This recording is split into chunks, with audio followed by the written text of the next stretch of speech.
जय जय बाळू मामा.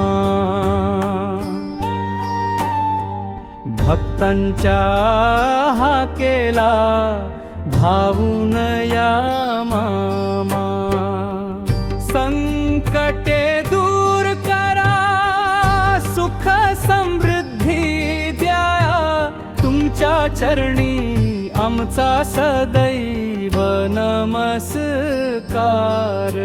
श्री बाळू मामांची कृपा, आशीर्वाद आणि संरक्षण तुमच्यावर व तुमच्या संपूर्ण परिवारावर सदैव